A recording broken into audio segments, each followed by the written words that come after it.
Hola, muy buenas. Mi nombre es Julio Otero y voy ahora a presentar una ponencia titulada La autoridad en el movimiento partisano a través de la oratoria de Josip Tito. Bueno, esta ponencia es sobre una investigación centrada en el poder de la palabra.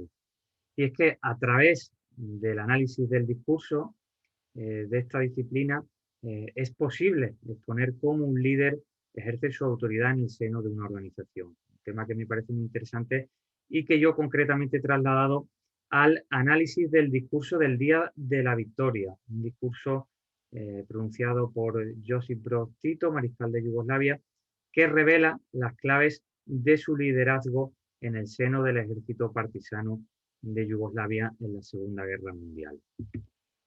¿Cuáles son los objetivos de esta investigación? Pues el primero es explicar qué tipo de liderazgo ejercía Josip Tito en toda Yugoslavia durante y después de esa Segunda Guerra Mundial. El segundo es conocer el perfil del discurso del Día de la Victoria. Ya explicaré un poco más adelante que los discursos tienen un perfil. Y por último, el objetivo es también enumerar las estrategias utilizadas por el orador, en este caso por Tito, para persuadir al auditorio.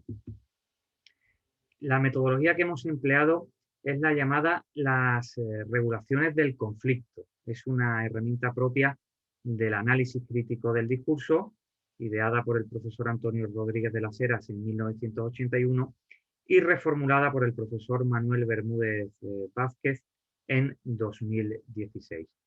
Bueno, básicamente consiste en que el orador utiliza 7 regulaciones o estrategias, no solo para persuadir a la audiencia, sino para suavizar el antagonismo que es consustancial a los discursos, ese antagonismo que existe entre orador y auditorio, un antagonismo que existe por el mero hecho de que están colocados uno frente a otro, ¿no? Ya físicamente. Bueno, las regulaciones del conflicto, como hemos dicho, son 7 y se dividen en 3. Las de reducción, las encaminadas a reducir el conflicto, también llamadas blandas, que son el halago y la exaltación. Las de trasvase, las que trasladan el conflicto a un tercer elemento, porque casi todas las estrategias están basadas en una estructura ternaria. Son las estrategias, en este caso, como digo, de trasvase o medias, que son el desplazamiento, el miedo y la culpabilidad, y las estrategias de aumento, las que buscan aumentar ese antagonismo. Son las llamadas estrategias también duras y son la represión y la expulsión.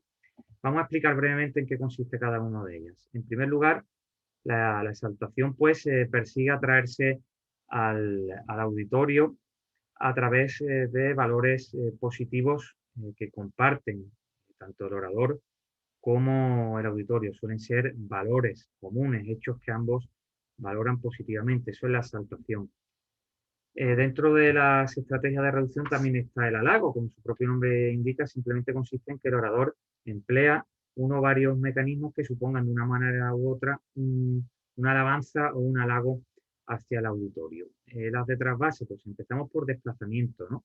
Con una estructura claramente ternaria. El objetivo es desplazar, como su propio nombre indica, desplazamiento del antagonismo a un tercer factor, a un tercer elemento.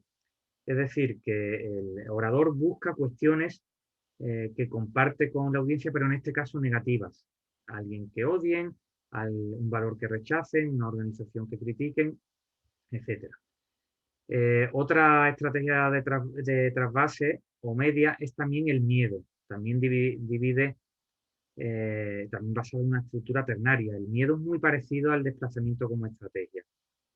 Se busca un valor, un factor común que rechaza tanto el auditorio como la audiencia, pero en este caso hay un matiz, que es el propiamente del miedo, es decir, que hay un elemento amenazante contra la audiencia y el orador. Y después está la culpabilidad, quizá la estrategia más complicada, ¿no? Persigue dividir al receptor del mensaje al auditorio en dos partes. No a las personas que lo componen en dos grupos, sino que cada persona se divide en dos partes. Una, por así decirlo, es castigada y otra castiga. digamos que el orador pues crea ese sentimiento de culpa, eh, mm, criticando, por así decirlo, a una parte de la audiencia, diciendo algo que no le gusta. Y llegamos, por último, a las estrategias encaminadas a aumentar ese antagonismo, las llamadas duras. Una es la represión. La represión, pues, consiste en criticar, rechazar, un factor propio de la audiencia. Es decir, a la audiencia, por algún motivo, se le ataca, se le insulta, se le denuncia, se le rechaza o se le castiga. Eso es la represión, ¿no? Cuando el orador, por así decirlo, le echa la bronca a la audiencia. Y por último está la expulsión, también muy peculiar, eh, porque la expulsión alude precisamente, es la ausencia de un elemento que debe ser mencionado. O sea, en un contexto determinado hay un problema, hay algo que el orador debe mencionar en su discurso y sin embargo no lo menciona. Eso es la expulsión. El orador, por tanto, no recoge, no reconoce, niega un determinado problema que puede estar flotando en el auditorio o que incluso ha podido pues, ser mencionado explícitamente por alguno de los miembros del auditorio. Bueno, pues según se utilicen más unas regulaciones u otras, según unas regulaciones o estrategias sean más frecuentes o no en un discurso, pues ese discurso tiene un perfil u otro. El perfil es siempre del discurso, no del orador. Para hacer el perfil de un orador hay que analizar varios discursos, porque un discurso alude a un contexto concreto. Hay tipos de discursos distintos que tienen sus propias características. Entonces, el perfil es siempre del discurso. En función de que se utilicen más unas estrategias u otras, hay fundamentalmente 4 perfiles: el poder sin autoridad, el poder con autoridad, la autoridad sin poder y la autoridad con todo el poder. Y ahora vamos a ver qué tipo de perfil es el de nuestro discurso del Día de la Victoria, pronunciado por Josip Broz Tito. Primero vamos a explicar qué discurso es el que hemos analizado. Vamos a dar unos cuantos datos más.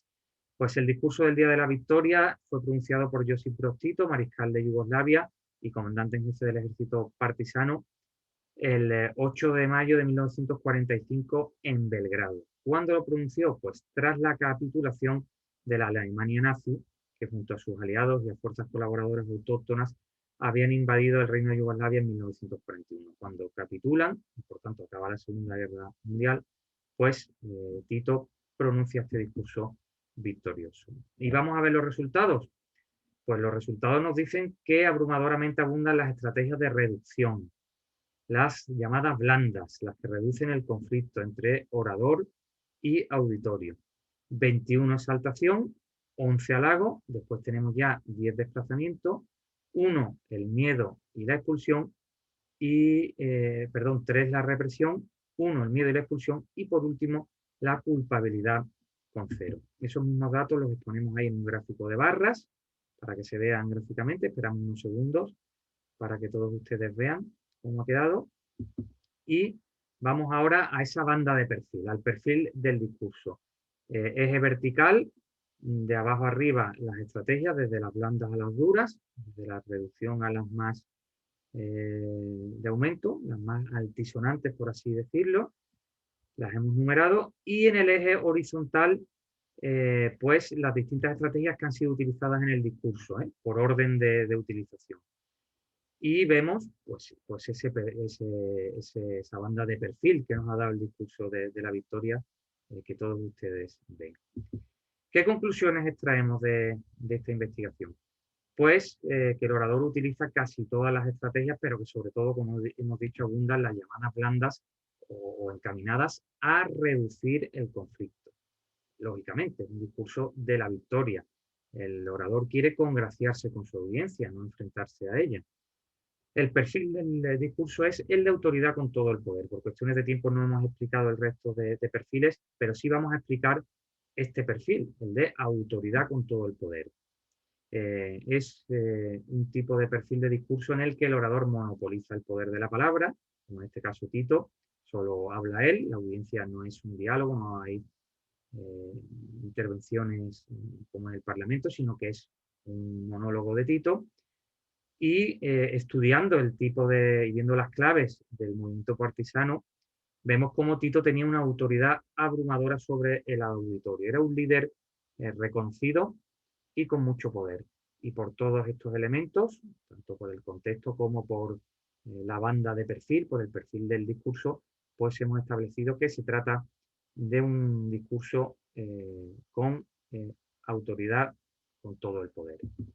Pues muchas gracias, espero que les haya gustado mi investigación.